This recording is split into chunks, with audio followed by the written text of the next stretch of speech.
as this has evolved for me, as I've found and learned more understanding of the philosophy and what it all means, I've also realised how important the words are that we use, and that every time that we potentially reduce that philosophy down with our language, that's what the other people are listening to, that's what the non-vegans are hearing. So if we reduce it down to something like we're just anti-cruelty, then in their mind that'll get reduced even further to their definition of cruelty, for starters.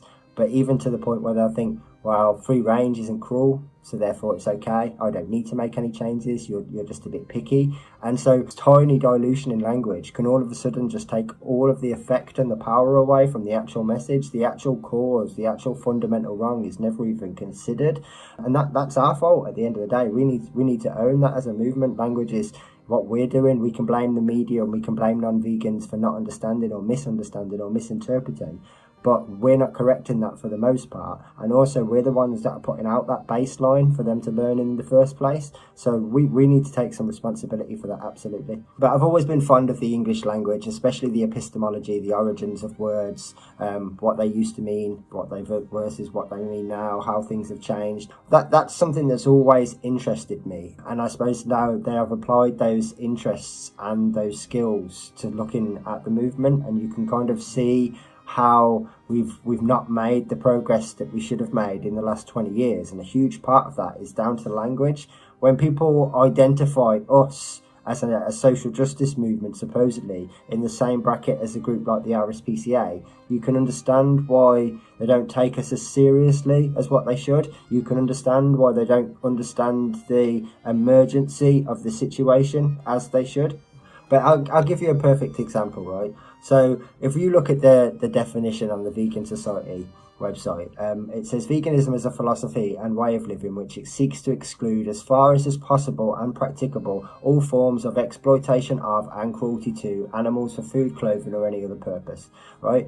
I don't need the rest, just so we know. But the amount of times that I've seen people where they have this definition up on their screen and they read it out and they put cruelty instead of exploitation. So they'll read it as all forms of cruelty of and exploitation too, right? Rather than the way that it's actually written. And what they don't realise is, that might sound really pedantic, but what they don't realise is when you read things out, the order that you read words out in, people prioritise. So in their mind, cruelty is the fundamental wrong and exploitation is secondary, whereas actually the reason that it's written the way it is because it's the other way around.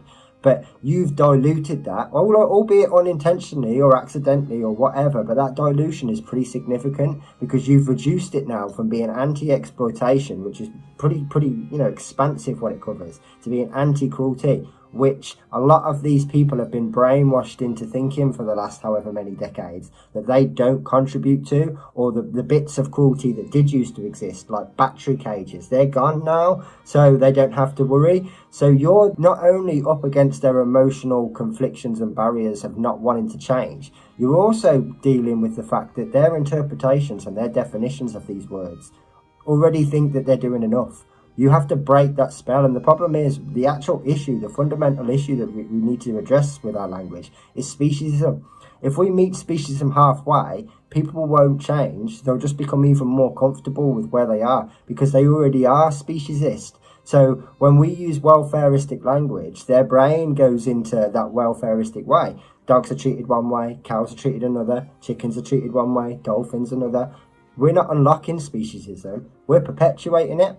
I've had numerous conversations around these subjects for a long time, and as you can probably imagine, they don't go down extremely well. Quite often people think that I'm being divisive, or they think I'm being picky, or a level 3000 vegan, or however you want to describe it.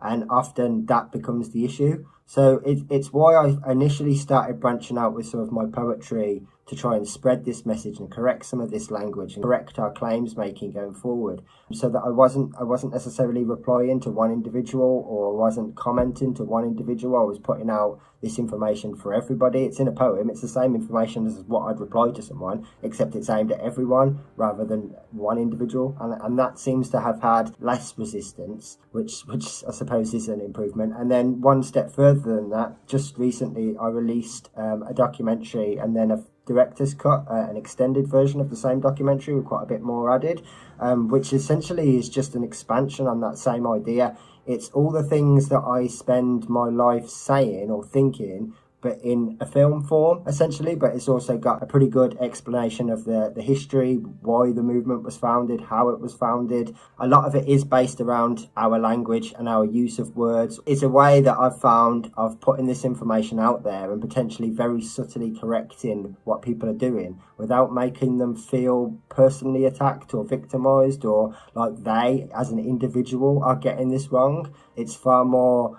the movement are getting this wrong. As a collective, we're getting this wrong. I mean, for a long time I did. Like, as I started with this, nine years I've been vegan, or 9.5 years, and only about 4 of them have I even really understood what animal rights really were, to be perfectly honest. So for 5.5 years, I was getting it wrong too. I'm not doing this to be critical for critical sake. I'm doing this because I want to improve the way that everybody speaks about this subject, because it absolutely really matters. If you are, or if our language is fluffy, it's no different than when someone says, oh, I'm vegan, sometimes. But if I go to a friend's house, I'm not. You don't really take their position seriously, right? Well, it's the same with our language. If our language is flowery and it's not consistent, then people won't take our position seriously. And the emergency of this situation is so huge and abundant that we have to make these subtle changes now. We haven't got time to wait another 10 years. The whole nobody wants to hear a message if you're not nice. It's not true. At the end of the day, I mean, every single person that you ever speak to has got one regret, really,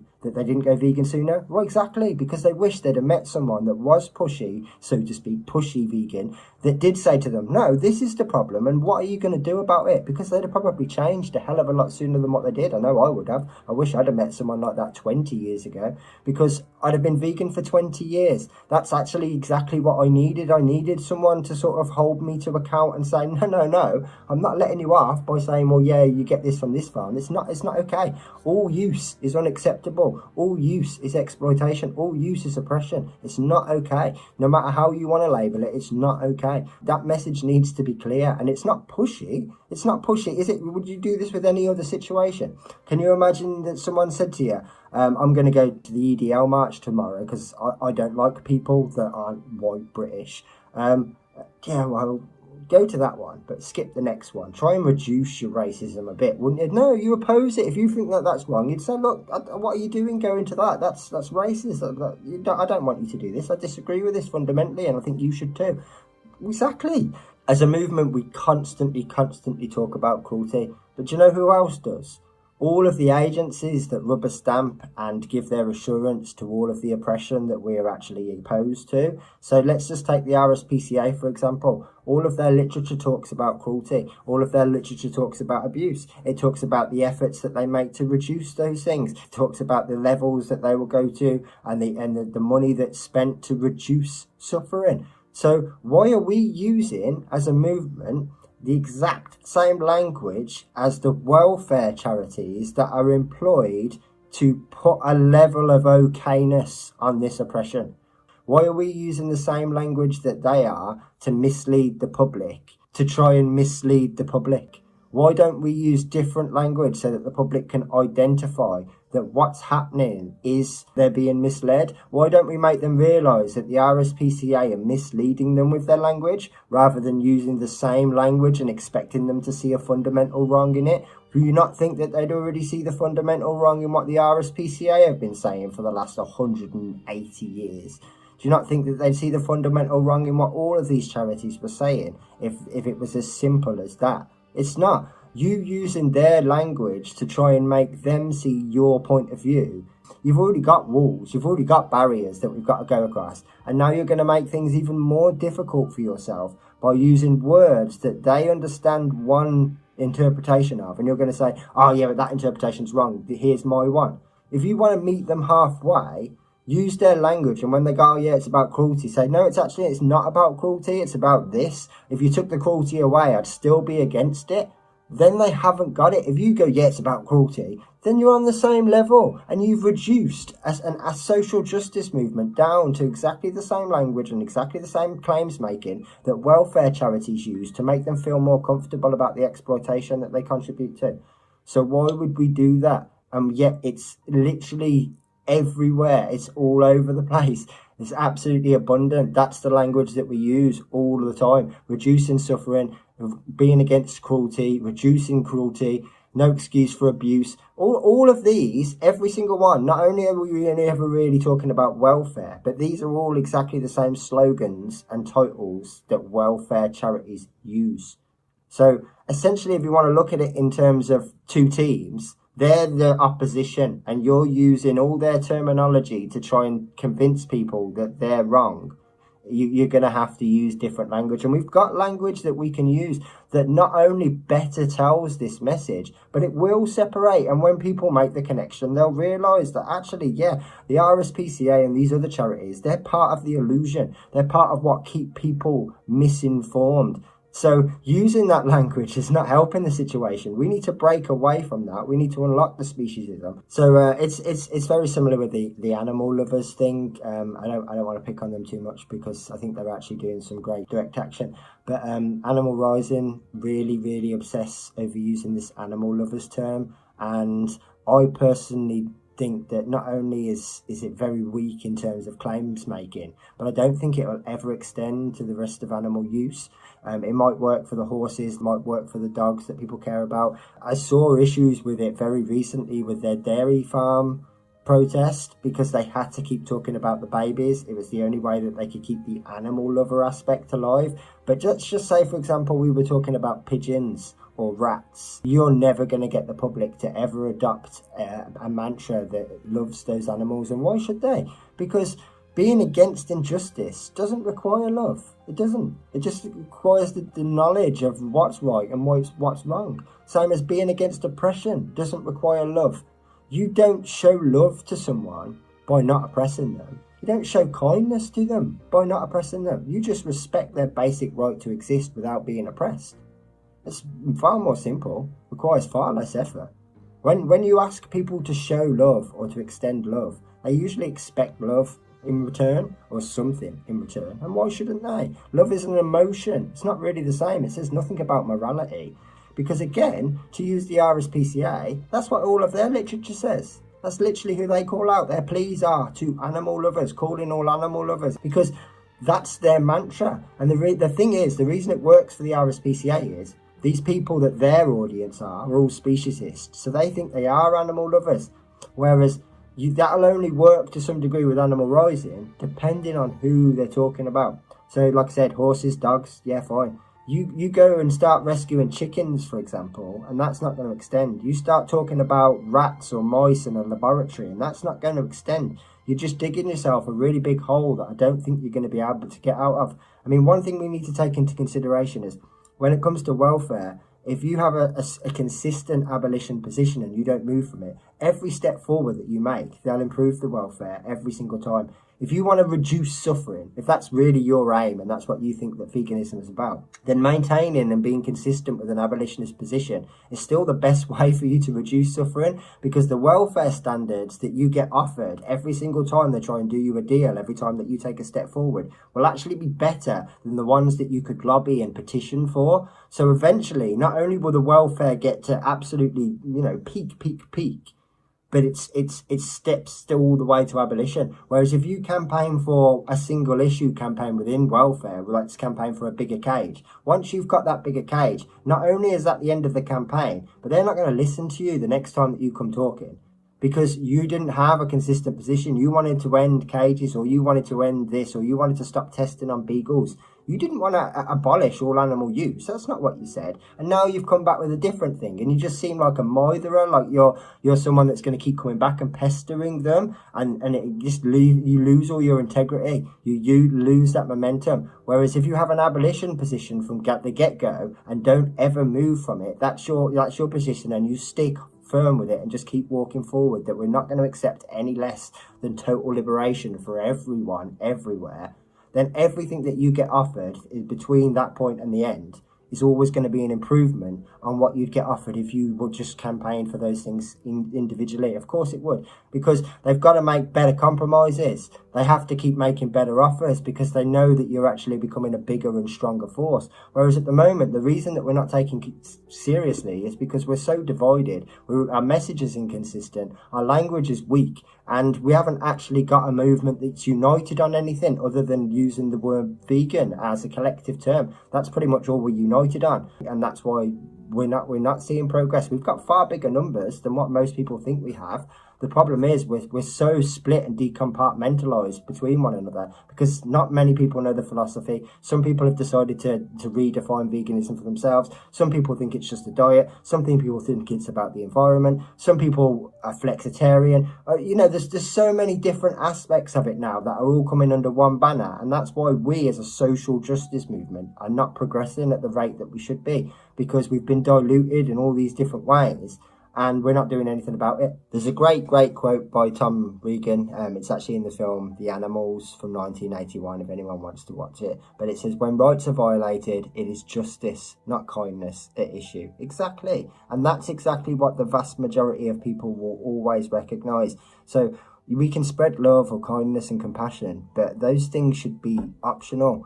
Whereas being against injustice, that should be mandatory. And I think it is for most people. It's very, very unique for people to not be against injustice or the sense of injustice and understand the difference between right and wrong. So to give a quick example of the difference between compassion, kindness, love and injustice, there was a man who lived in the woods, essentially, where I used to live. He'd been there for 2.5 years. He'd done 2 winters in there. Nobody ever bothered him. Nobody ever dropped off, packages. Nobody ever took him food. Nobody ever took him, electricity, solar panels. No one ever took him jumpers or sleeping bags. Nobody ever bothered him, and he never bothered anybody else.